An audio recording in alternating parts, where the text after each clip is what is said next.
Let's now understand DBT Defer. Defer is a powerful feature that makes it possible to run a subset of model or test or functions in a sandbox environment without having to first build your upstream parents. This can save time and computational resources when you want to test a small number of models in a large project. If I go to the definition, DBT Defer is a feature that allows you to run or test a subset of models without first building their upstream dependencies in your current environment.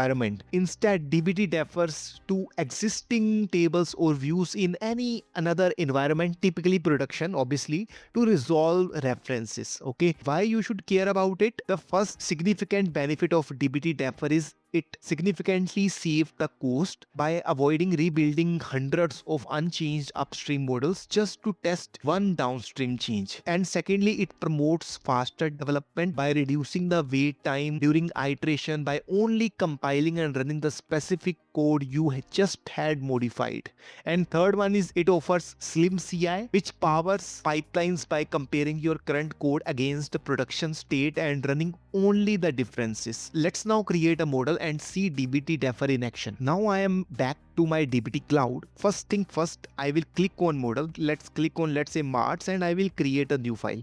I will name this as dbtdefer.sql and I will hit create. And now I will first create a model, okay, and then I will show you how you can use dbt defer. For that, I just first want to mention config and I want to have materialization, let's say materialized as, let's say, table, and I also want cluster by, and I will say, let's say, order date, because I am having two tables and I am using Snowflake tpch sample data. Let's create CTE. I will say with orders as, and I will pull all the data from my orders table. I will say select star from source and I will mention my tpch and then I will mention my order. Perfect. And then I will create another CTE. I will say with line item. Let's say here also I will say select star from my source and I will mention my source again tpch and the table name I will mention line item. Perfect.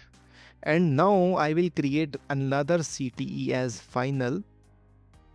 I don't need to write here with, and then I will just join these two.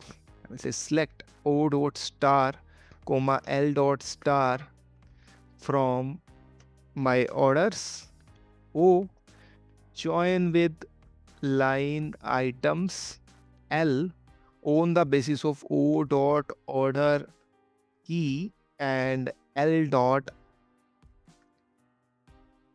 order key. Perfect.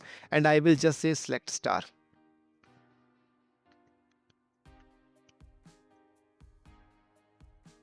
And perfect, guys, I had created my model on which I will be using dbt defer command, and I will first save this model. I will say Control S.